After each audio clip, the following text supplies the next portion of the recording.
মৌসুমীর সংসারে সবাইকে জানাই স্বাগত। শুভ সকালের অনেক শুভেচ্ছা, অনেক ভালোবাসা।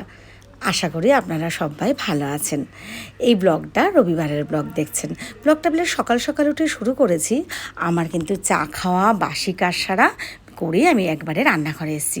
আর রবিবার ঋষির পড়া থাকে, ইংলিশ পড়া 9:30 থেকে। তো ও কিন্তু টিফিন খেয়ে পড়তে চলে গেছে। আমি রান্নাঘরে এসে গেছি টুকটাক কাজ সেরে। তো আমি একটু পেঁয়াজ কুচিয়ে নিচ্ছি, একটু ডিম ভাজবো বলে।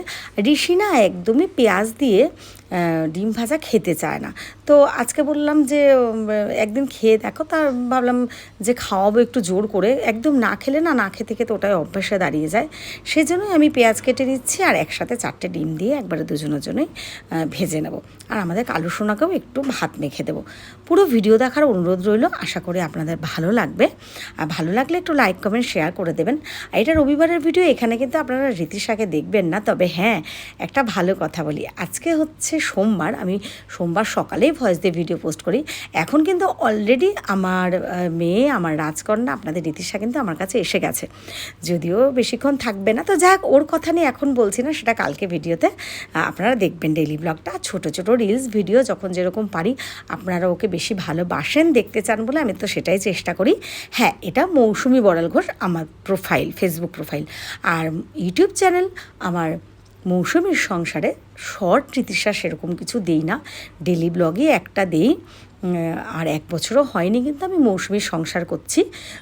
তবু যদি মানে আপনাদের ভালোবাসা যতটা পেয়েছি, অনেকটা ধন্যবাদ, অনেক ভালোবাসা। যারা লাইক কমেন্ট করেন, পাশে থাকেন। আর যেরকম ফেসবুক প্রোফাইল মৌসুমী বড়াল ঘোষও 4 বছর করছি, আস্তে আস্তে আপনাদের ভালোবাসা পেতে শুরু করেছি অনেকটা। যারা বন্ধু ছিলেন তারা তো ছিলেনই, আবার আমার পরিবারের বন্ধু হচ্ছেন, পরিবার হচ্ছেন, ফলো করছেন, তাদেরকে সবাইকে জানাই অনেক ধন্যবাদ, অনেক ভালোবাসা।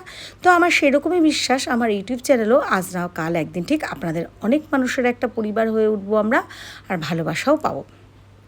তো আমি এখন কড়াইটা বসিয়ে দিয়েছি, আর কড়াইয়ের মধ্যে তেল দিয়ে দিয়েছি। সাদা তেল দিয়েই কিন্তু ডিমটা ভেজে নেব। তো ডিমটা ভেজে নেব, একবারে 3টে ভাগ করে নেব, আমার কালু সোনার জন্য, আমার জন্য, আর ঋষির জন্য। ঋষি কিন্তু পড়া করে এসেও গেছে। তো ঋষি এখন আপনাদেরকে আঁকা নিয়ে কিছু বলতে চায়। এটা আমি এঁকেছি।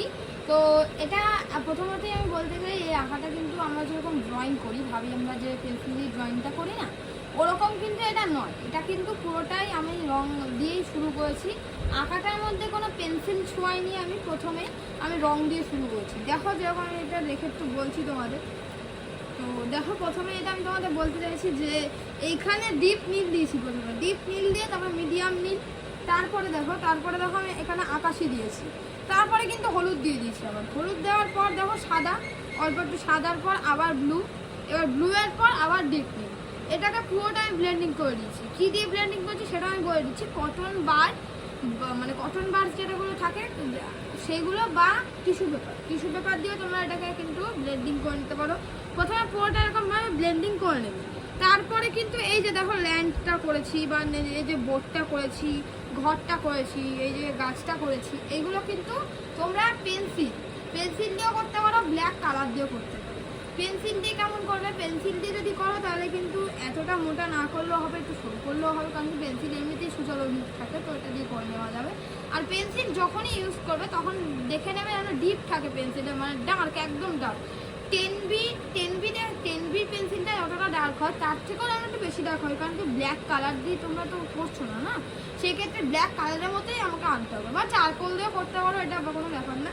তো এইটা দিয়ে করবে। তারপরে কিন্তু এই দেখো পুরো সিনারিটা কিন্তু এরকম একটা পজিশনে এসে দাঁড়াবে। এবার এইটাকে পুরো উপর দিক থেকে না, পুরোটা যখন হয়ে যাবে, পুরোটা একদম টিস্যু পেপার দিয়ে একবার দিয়ে দেবে।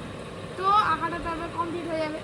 তো আমার এই আঁকাটা কেমন লেগেছে বলো, আমি তোমাদের এরকম আঁকা আরও দেখাবো। এই আঁকাটা তোমরা হয়তো ঠিকঠাক প্রথম তো বুঝতে পারবে না, তো আমি তোমাদের পরে আরও এরকম ব্লগে তোমাদের দেখাবো। চলো, টাটা। আজকের ভিডিওটা এখানেই শেষ করব।